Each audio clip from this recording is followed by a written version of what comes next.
Today's podcast is with Zach Bradford, the CEO of CleanSpark. CleanSpark is a publicly traded Bitcoin mining company.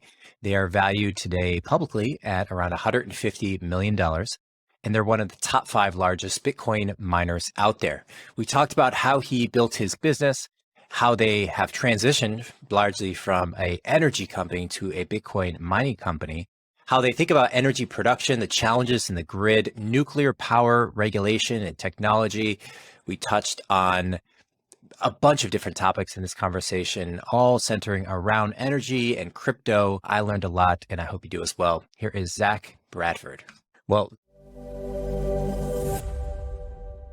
Zach, thank you for joining the podcast today. I'm really excited to chat with you more. One of the things I found interesting about your background and the company was you went for an IPO at a relatively small listing. I want to talk to you maybe first about that strategy, but before we go into it, just kind of set the foundation for what CleanSpark is, and we'll branch off from there. Awesome. Well, hey, first, thanks for having me. I really appreciate it. So yeah, I'm the CEO of CleanSpark. CleanSpark, we are a Bitcoin mining company. We have about a little over 4 exahash right now of total processing power. So, our goal is to be amongst top 5. And, as you mentioned, maybe I can get into a little bit of, how we got our start. We got our start as an energy company. That's ultimately what got us to where we are today.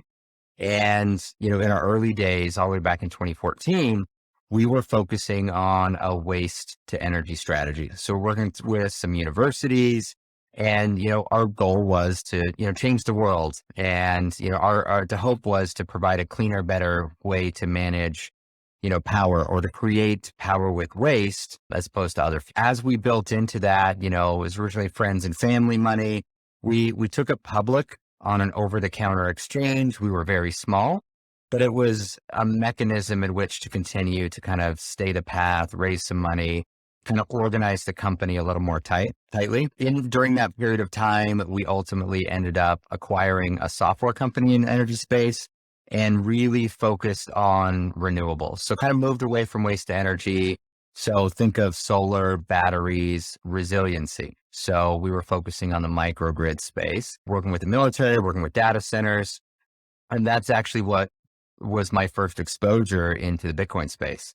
Went to a data center to talk to them about an energy project. Unbeknownst to me, when I walked in, they were Bitcoin mining. So obviously a lot of questions I had about how they were managing energy, what that energy turned into.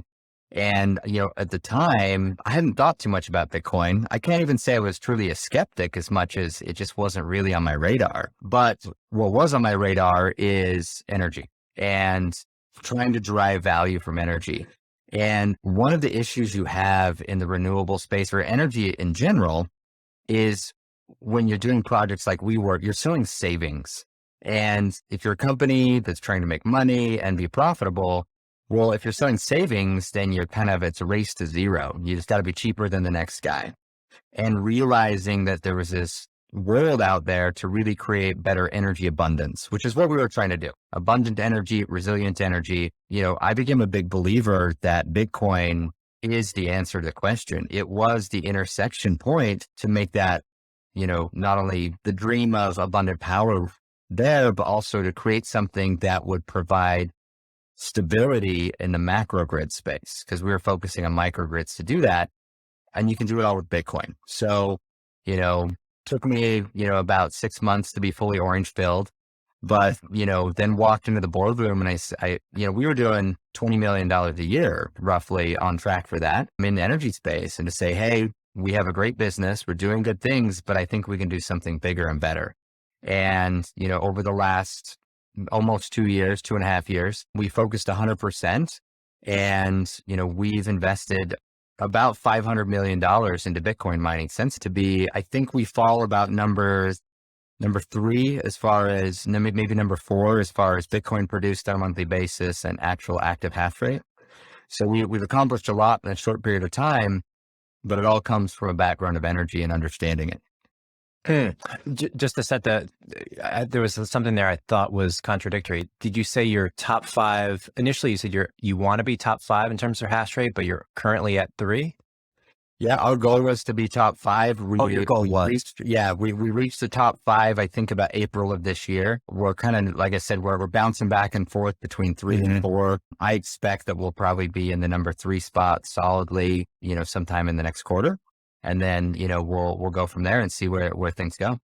So previously, when you were not thinking about Bitcoin at all at CleanSpark, the business was publicly traded. You've already had an established revenue model and customers, and the whole culture of business is well established at that point.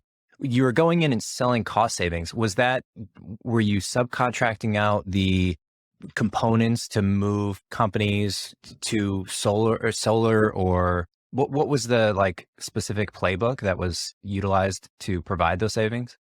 Yeah. So we had a software that would basically help people interact with the grid in a market-driven approach. So basically use solar power when it's cheaper to use solar power versus the grid. But when it was cheap power on the grid, it would take that solar power or whatever the other generation source may be and put it in a battery, store it for later. So it was a basic energy arbitrage system. Our proprietary piece of it was software. And then we were using third-party components for everything else.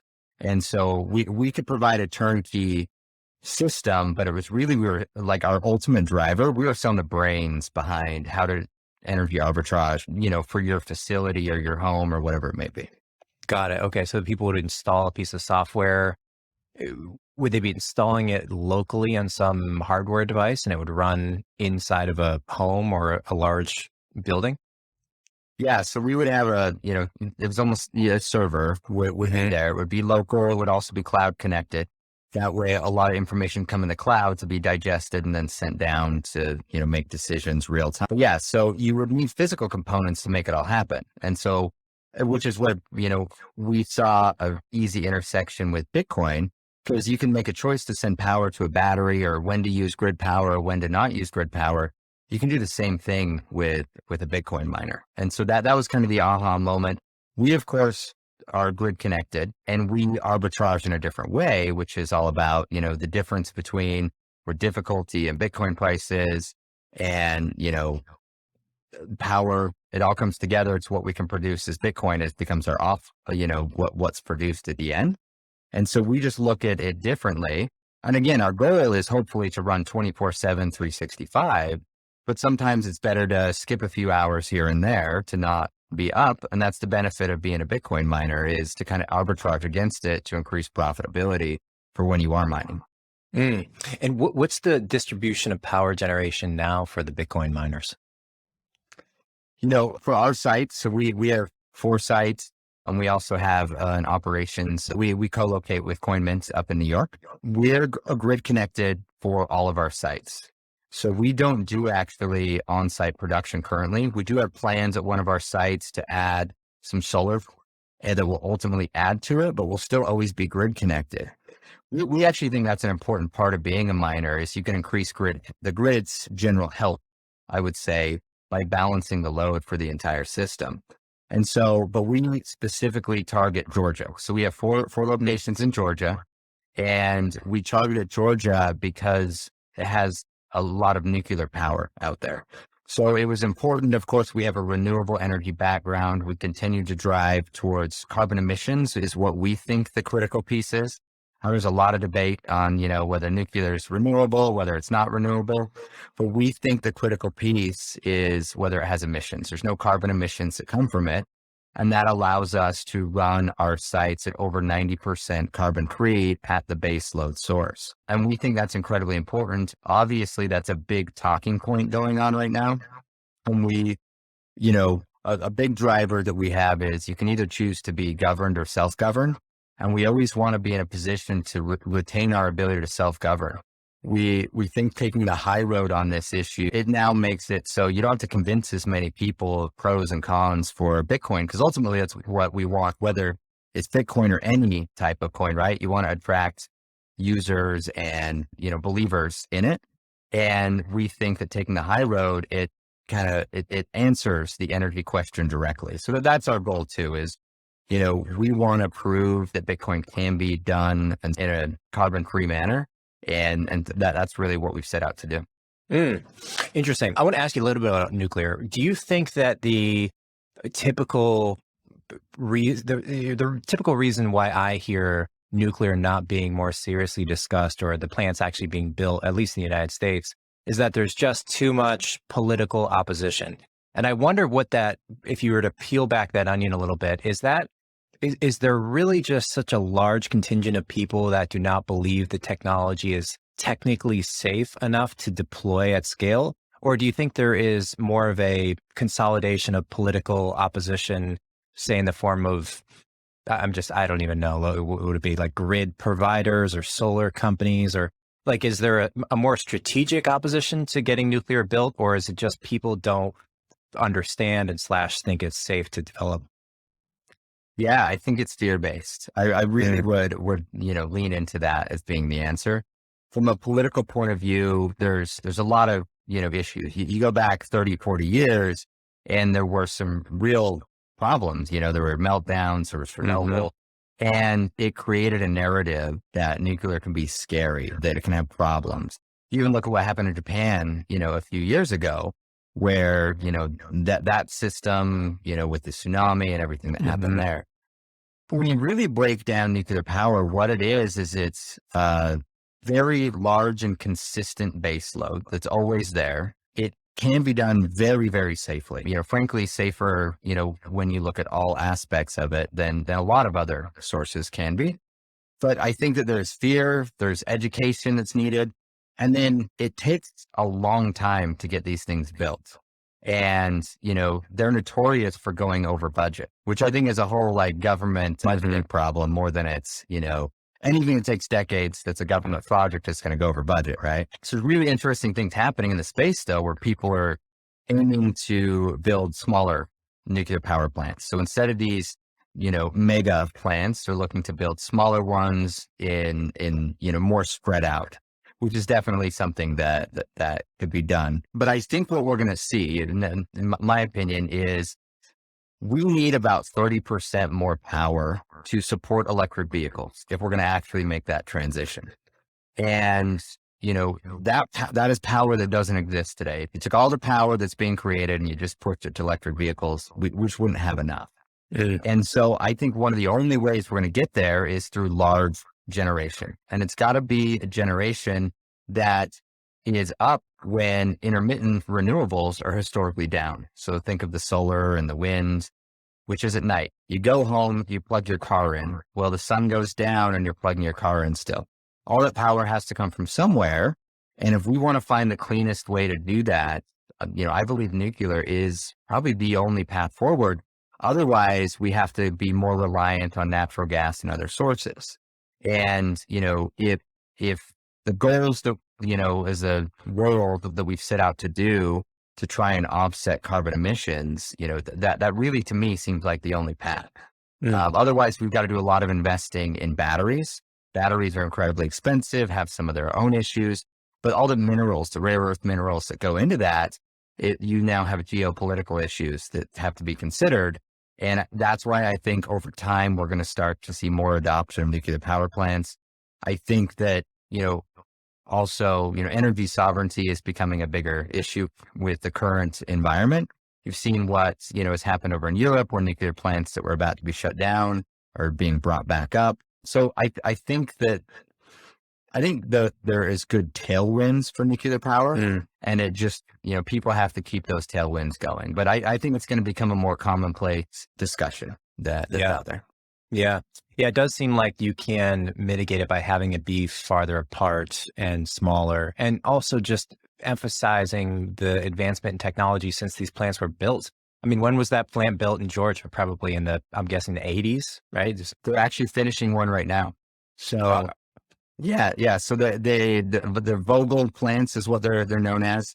The third one will be going up sometime inside the next 12 months.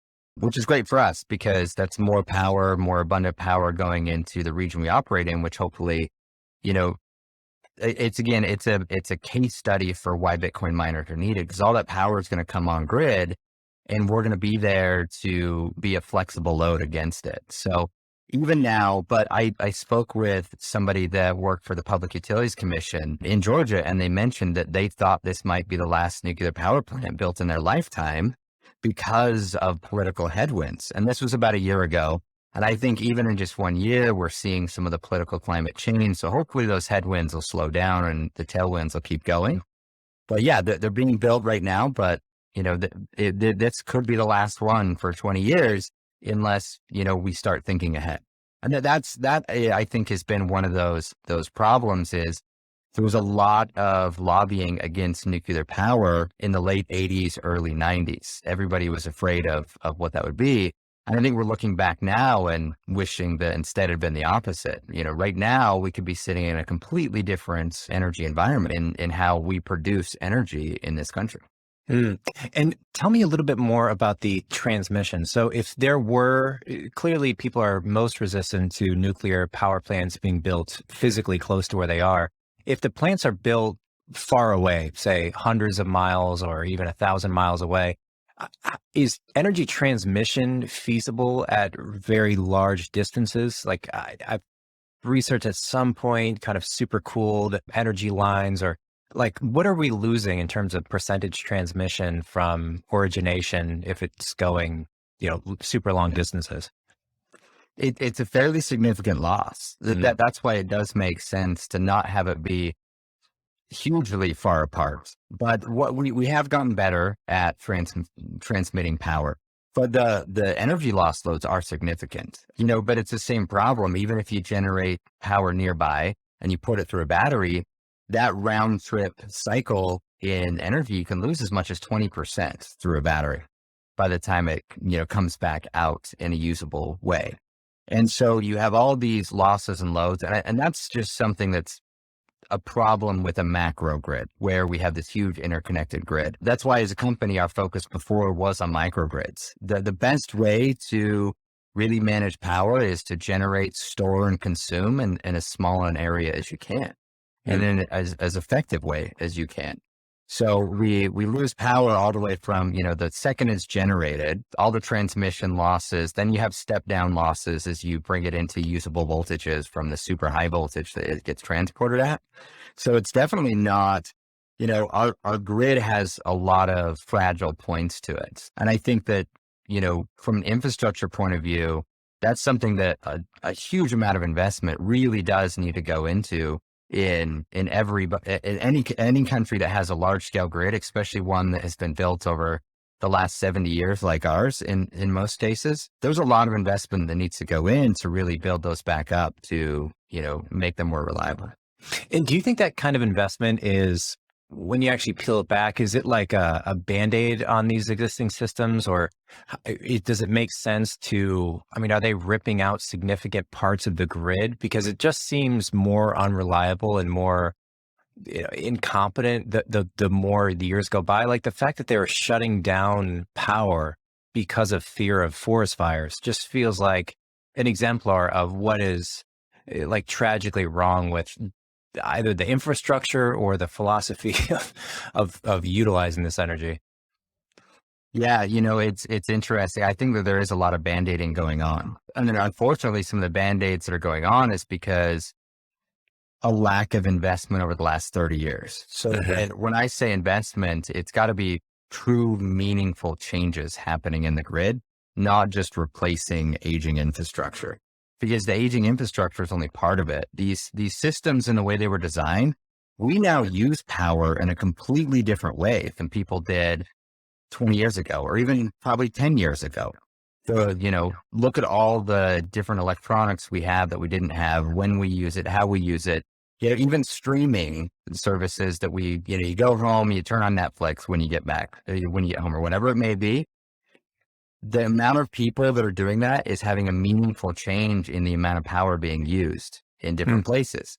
So it's these small things, but when they're compounded by mass adoptions of what we do and how we live our lives, you need to make sure the grid is resilient enough and flexible enough to manage that.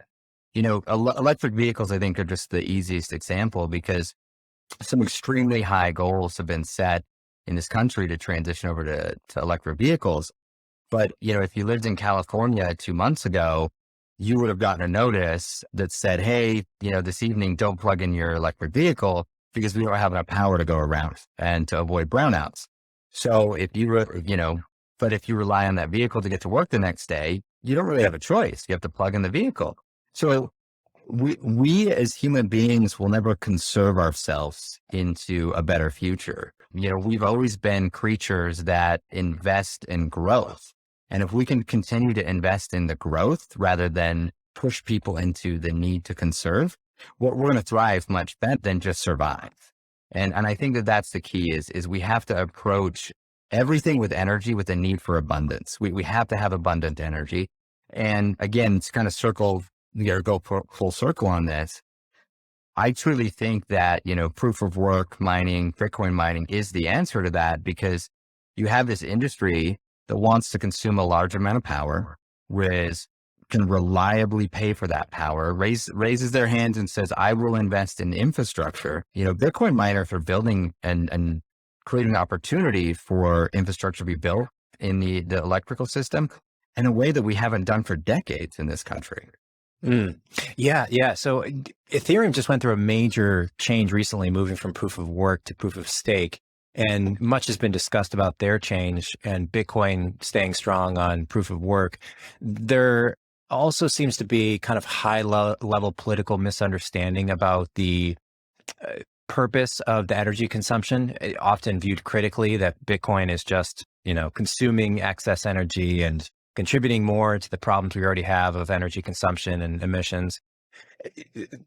Certainly from one lens, that is true. By using Bitcoin, it certainly consumes more energy than it would if you were to use a credit card, I believe, or any other bank transfer. But the infrastructure needed to maintain the bank itself to be able to make that transfer is often what doesn't get encapsulated by that statement. Do you view the consumption of energy as like a critical aspect to the success of interdependence or decentralization of monetary supply? Or how do you just view the construct of proof of work within the broader ecosystem of crypto? Like, is it necessary? How do you view which coins it would be necessary for? Would it be feasible for Bitcoin to decrease consumption, move to proof of stake, or is that just a massive, obvious flaw? No, I think that proof of work for Bitcoin, and I'm going to narrow this down just to Bitcoin for a minute. It's a feature and not proof of work involves the need to put forth enough effort that it's meaningful, right? So think of all the energy we use, the investment we use, the capital that's being put in. All of that ultimately goes to secure the blockchain, because if it was easy to do, then, the security goes down. So feature, not a flaw. Really, proof of work is the only real way, and that has been fully proven out to secure a fully and truly decentralized blockchain. And what I mean by that too is, Bitcoin is one of the only coins that doesn't have a CEO. There is no company that oversees it or makes decisions. Yes, there's a community of people and developers and things like that. But, if you look at Ethereum though, I think it actually made sense for the merge to go through, because we have to look at what Ethereum is. Ethereum is a platform, whereas Bitcoin is, trying to be a currency, or I shouldn't say trying to be, is, a digital currency that's decentralized and secure. What the merge did is it took a platform, like, and the way the platform is structured is people can make decisions upon it. And it became it really isn't decentralized now. Staking put power in a fairly small number of people's hands. Proof of work for Bitcoin is a feature and not a flaw. It's the only proven way that we can truly secure a decentralized digital currency. And, I look at Ethereum and the merge made sense. Ethereum is really more of a platform. It is something that builders build on, and all of these building blocks or all these different, blockchains that come off of it, they have different utilities and different purposes. So it would be like, and I don't mean this in a demeaning way, but if you look at Ethereum like a platform, almost like you look at, Apple, the iOS, it wouldn't make sense to run the App Store on something that takes proof of work and a huge amount of energy. You don't need the same systems behind it. Now, it does mean that, now that it's merged, that security needs to be incredibly important for everyone that is staking. And it's now up to them to live up to a standard where trust can be gained by users of Ethereum and the platforms that build on it. And that is what's so great about Bitcoin, is because it is a currency and it is something where people are taking and storing their value. You need to not have to rely on somebody. You need to have a trustless system that doesn't involve a person in the middle. Instead, you are trusting the blockchain. And if you're going to trust the blockchain, it makes sense to have proof of work be what stands behind it as the most proven way to be able to create that security. So I think that rather than trying to point and say, hey, one is better than the other, I think that the most important thing is to acknowledge them as different. And once you acknowledge them as different, needing different security, needing different purposes of use, then they both work side by side. They work for different reasons and purposes in the digital ecosystem. Do you see any scenario where if, say, you fast forward on nuclear, there's nuclear plant generation happening all over the world. Energy is almost thought of like water today, where it's like quasi-free. You have to be in the right place to get it, but it's like, it's maybe a couple of cents per month that people pay for their energy use. Do you see that presenting a dramatic change in Bitcoin mining? Like if that reality were true, how would that affect your business and then Bitcoin miners at large? I think it would affect, it would definitely affect the industry.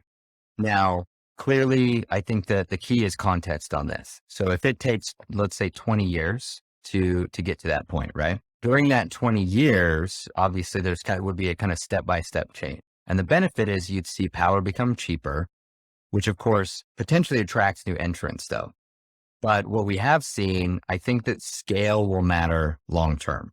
So if a Bitcoin miner like ourselves, who, we use well over 100 megawatts of power, has all the infrastructure behind it, that takes an immense amount of capital. So now if barriers of entry to actual, utilization of the mining equipment is lower because power costs are lower, I think that what you would find though is at that point in time, because we're now talking about 20 years in the future, miners will have reached such scale that, new entrants won't be really that much of a threat to established players.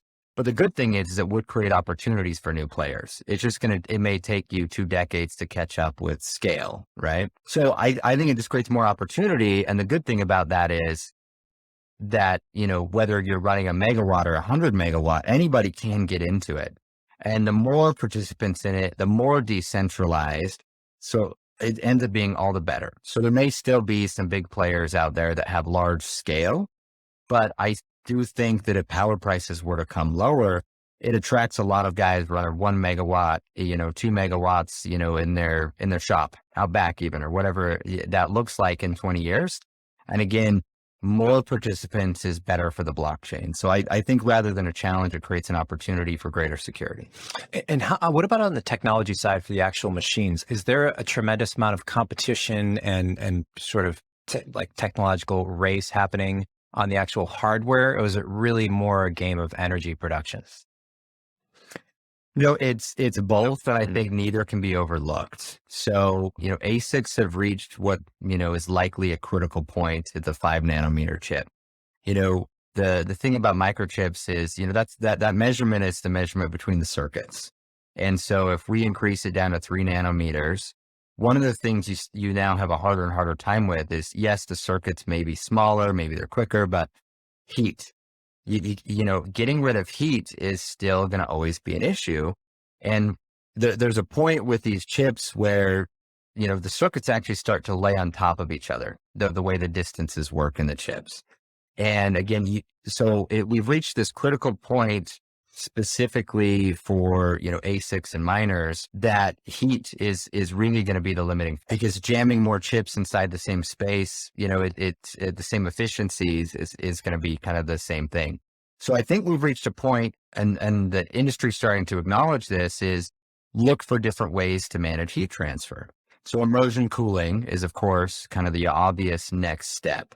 So I think that the current generation, latest generation miners, they probably have as long a life as, any miner has ever had for the next future. So we're thinking a good solid 5-year life. The S9 was the last one that had that good of a life and resiliency, but that, came down to, obviously now we have much stronger machines, much more efficient machines. I think immersion cooling, the good thing is it will not only lead to new technologies being developed that will be better, faster, more efficient, but it will also breathe new life into some of the older generation machines too, because now you can push them a little harder and get the heat transfer to, up their performance a bit more. So I think there's a lot of innovation to happen, but I do think we've reached a critical point on the chips, actually down at the chip level, that we're going to start to see at least some slowing of the development until, the next problem can be solved. So in comparison to say like consumer electronics, like your iPhone, your watch, your iPad, your computer, you really don't need to move the Bitcoin miners, right? I mean, you can basically size and weight is not a factor to a large degree. So is the nanometer advancement game that relevant, or is it really about cooling and the inputs there? So input would be, you obviously have your energy going in to power these machines, but then you also have the computational power of those machines. So is the basic equation like energy in times computational power equals money out in terms of Bitcoin hash rate? I mean, what are like the most simple first principles you boil it down to? Yeah, no, I think you pretty much nailed it on the head. It's really, energy in, then the efficiency of that energy, right? Mm. But that efficiency ultimately, turns into how many, watts or joules per hash that comes out. And if you can make that more efficient, then you do have a better performing ASIC. There's a lot that goes on in between, but that's really the end goal. And now a key part of that though is, do you have to add any artificial cooling to the system, or can you air cool it, right? Most efficient way to cool, or the most effective way from an efficiency point of view, is generally thought to be air, right? If you're using a system, think of it as a chiller, like a traditional data center, or if you're using air conditioning, or you have to do other inputs to add cool air, even immersion cooling, right? You're adding another input through a pump that uses its own electricity. So it's like you have to subtract off of the equation and say, hey, if for every 100 watts going in, I have to send 2 or 3 this way, then that counts against you, right? So that's the balancing effect that you have to put in. But really it's as simple as that. Energy in, hash rate out, how much Bitcoin does it produce? And that's how you measure profitability. And is there a lot of technical specification? Are there companies that are making equipment that is specifically geared towards Bitcoin mining? Like Bitcoin miners, maybe help me fill in my gaps here, but they're really just solving a specific mathematical problem for the Bitcoin blockchain. And they're not doing everything else that people use computers for. So is there a lot of specific evolution or development for computers solving this one problem? And is that becoming like, if, when you guys go and buy miners, will you kind of have to go to a couple different producers of these machines? Yeah, there's actually, a fairly small number that truly produce. So the chips they use, application specifics, that's what they're built for. They are built to, solve these equations. And the reason we're pushing so much hash rate is it's a little bit of a brute force method. You're just doing a lot of it. And so really you have, Bitmain, you have MicroBT, and you have Canaan. Those are kind of the big 3. There are, a few startups, a few different people trying to do it on their own. Intel has thrown their hat in and there's some people trying to do some stuff there. But again, the chips are the only one part of the equation, and the box that they fit in that handles the, the cooling and things like that is kind of the second piece. But, outside of those 3 to, with Intel being a new 4, that's who produces these miners for Bitcoin mining. So yes, it's a limited subset of manufacturers that do create a very specific server for a very specific purpose. Zach, one more thing I want to ask you about. I mean, there's a few different things. But one that comes to mind is as Bitcoin grows and decentralization of currency grows, people understand it, they trust it.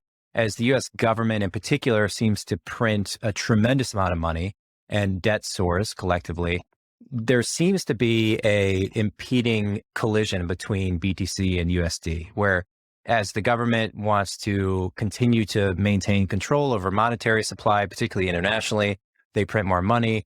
People internationally are, not benefiting from the additional inflation that they're receiving on their US dollar that they're holding. So it puts pressure, and it seems likely that eventually US dollar will not be the recognized global reserve currency.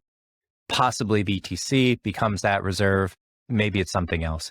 But if and when the politicians in power in the US federal system, they just call it like Senate, Congress, et cetera, that can make laws, if they were to enact a policy that really goes head to head against Bitcoin with the kind of narrative of Bitcoin threatens national security, right? Because it's undermining our ability to control monetary policy. People are fleeing US dollar, inflation becomes hyperinflation, becomes, just a runaway train. I could see it happening where, it flips the script, and then all of a sudden there's just like a war on BTC, stop the people fleeing into Bitcoin.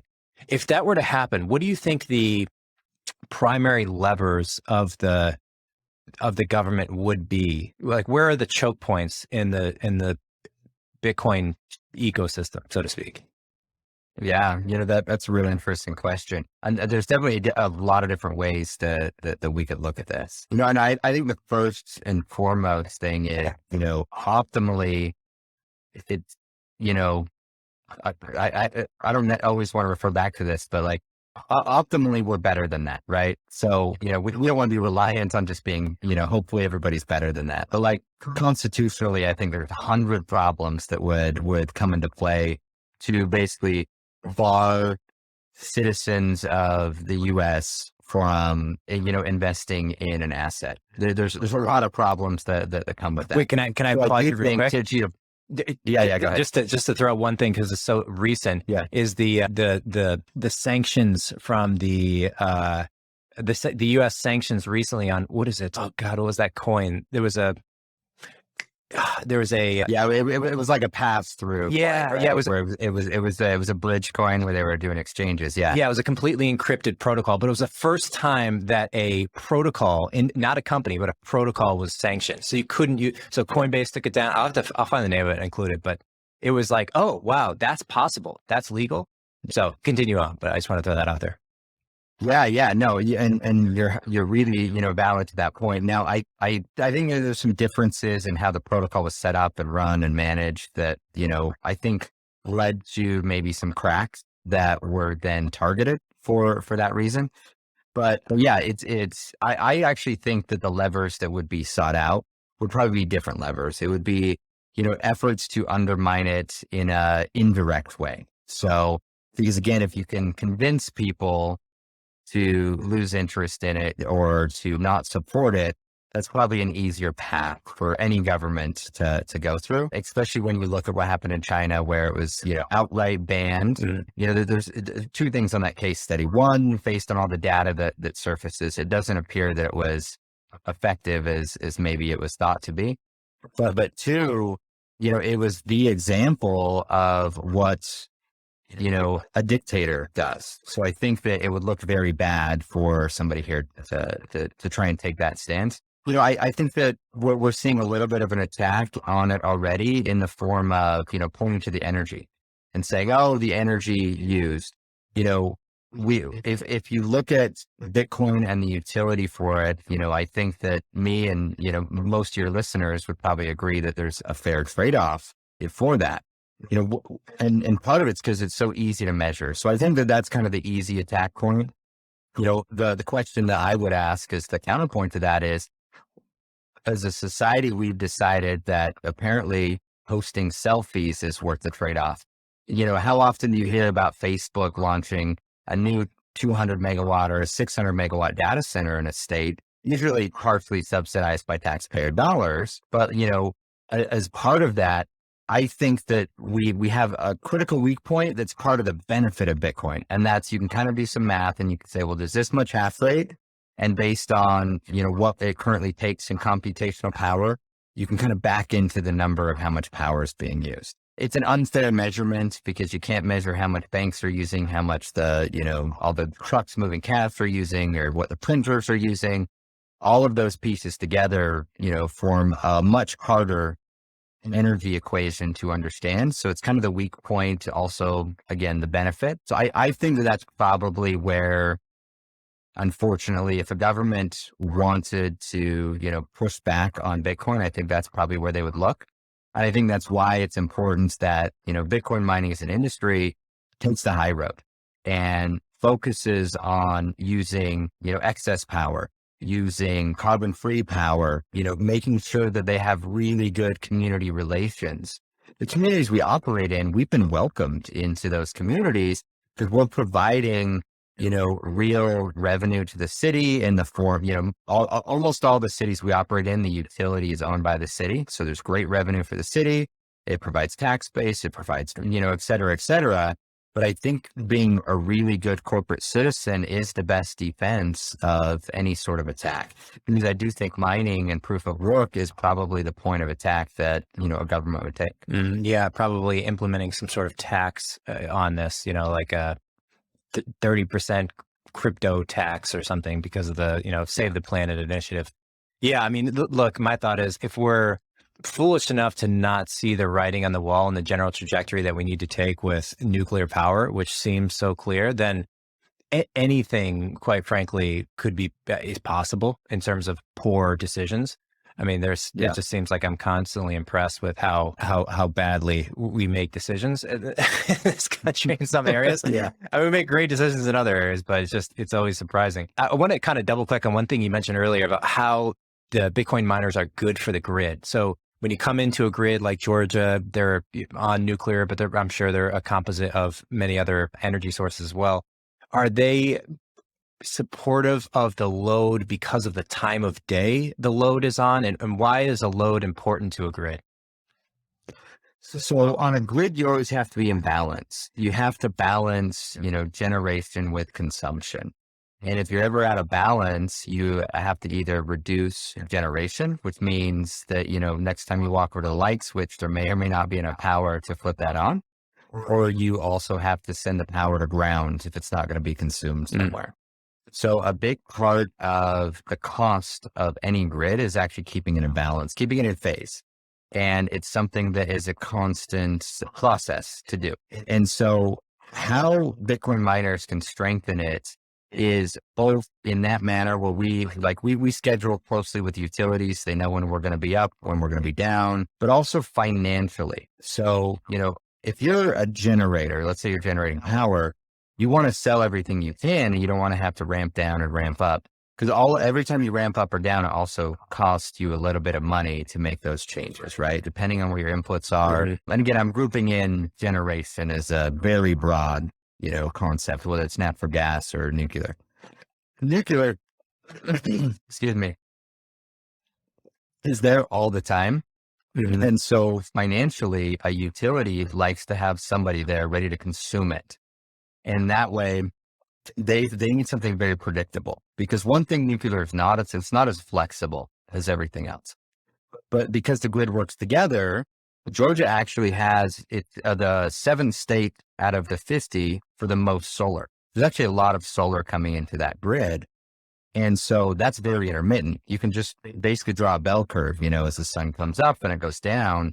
So they want to know that, hey, there's someone always buying the base. They can then monetize that curve. And they try and minimize waste. Waste in a grid in general, they're already dealing enough with a loss. Enough losses as things get transferred. But, cost-effective grids will stay in balance, stay as flat as possible without a lot of, big changes that were unexpected.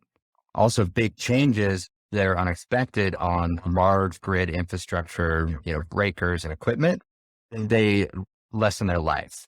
So we can help make that a lot smoother for everybody. But then the benefit is if you get a hurricane like what just happened in Florida, which also blew through part of Georgia.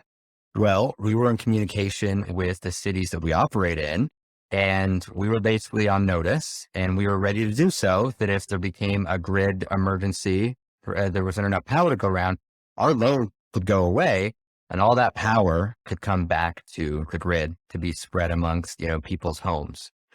But also, taking it a step further, every grid operator has a goal for their community. And right now those goals generally tend to be to, have more carbon-free power.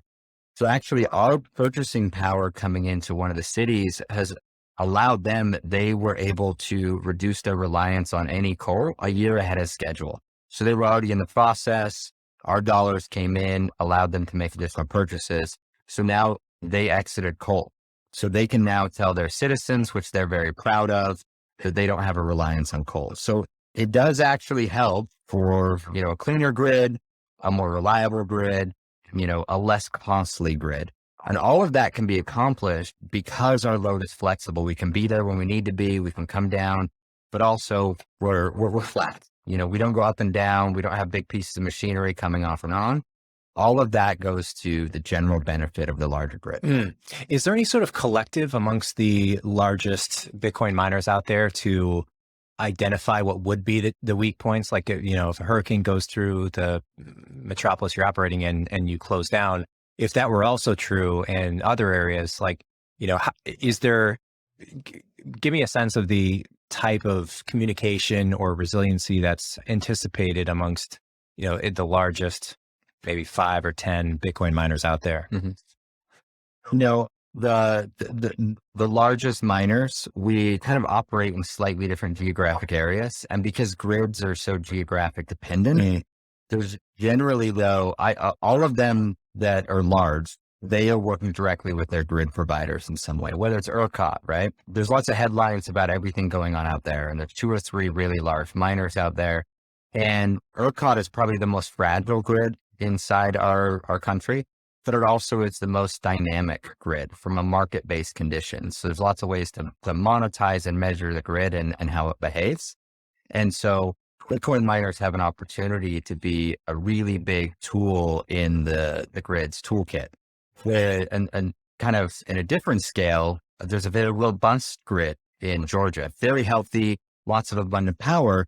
So it's actually a little bit more of a, hey, how does the grid operator benefit the most financially and then pass on those savings? So most of the grid operators we operate with are nonprofits. And so really the savings ultimately get passed down to the end user. So when we're soaking up power that they know they can sell, that they don't have to make up for, everybody's power can get cheaper. So, we're bringing the community right now that's one of our goals into the next year, is to establish power purchasing in such a way that will ultimately reduce everybody's power bill in the community. So it's a goal we have. It's something we're working towards, and hopefully it will be a great case study by the time we finish up next year. Yeah, super interesting. Any other thoughts on either the regulation required to move us forward, either on the grid, we talked about nuclear. It seemed pretty on the same page there with allowing that to happen. Do you see any other major frustrating behind the scenes sort of industry insider blocks that are in place that most people maybe wouldn't appreciate? The grid piece in particular is a state level issue. So I think that though we have to do a lot of educating nationwide. One thing that I think could be a blocker is a lot of educating is happening only locally. We're trying to spread that out and do more than just what we're doing in Georgia, because if you have one state, New York is kind of the example, right? Where a position was taken that, we believe is unfounded and just more education is needed. But it then makes it really easy for other states to not research the issue themselves and just point to New York and say, well, New York's going to, ban new Bitcoin mining, that we don't want anything to do with it either. Right. And so we think there's a few dominoes that have to be protected and watched out for. So we think a lot of educating needs to be done. I had a great opportunity to meet with 5 different governors a few weeks ago in a roundtable. And the roundtable, the governors that happened to be there, they were very open-minded and willing to say, hey, we don't understand it and we would like to. It was purely educational discussion. And I think that discussions like that are incredibly critical, because I think that because it is a state issue, if the people that are responsible for running any state can understand the benefits, and instead of just reading headlines, about large energy use, I think it goes a really long way. So I think really kind of a grassroots effort is needed around the energy discussion, which I think will spread, to a more national discussion. I do think that the commodities versus securities thing is probably one of the most critical issues that needs to be handled for all coins right now. Bitcoin, it seems, is being clearly put in the commodities bucket, but it kind of leaves a lot of question marks about everything, which I won't get, into, because I think that's a whole hour by itself. But I think that that's a critical piece, because the exchanges need to know what they can and can't do, because I think regulation by enforcement is one of the most damaging things to a developing industry or a developing technology that could happen. So I really think that some answers are owed to an industry that's working very hard to better itself and shouldn't be felt to just be caught out when everybody's trying to do the best they can. Yeah, totally agree. How has Stoicism played a role? And if there's any books or authors in particular that come to mind as having influenced your thoughts? Oh man. Yeah. I have to point to, Marcus Aurelius, and Ryan Holiday had a lot of great books too, but, Stoicism is how I always try to, take my view on the world. So, right now, I can't, which coin do I have in my pocket right now? But I actually always carry around a Stoic coin. I've got 8 different ones of them that I carry, but Amor Fati is the coin I have in my pocket today, which is, it really means to, accept what you have, but really take root in it and embrace it. And I think that's what's led to, our success. Right now we haven't even gotten into it, which is great to have a conversation and not talk about the bear market.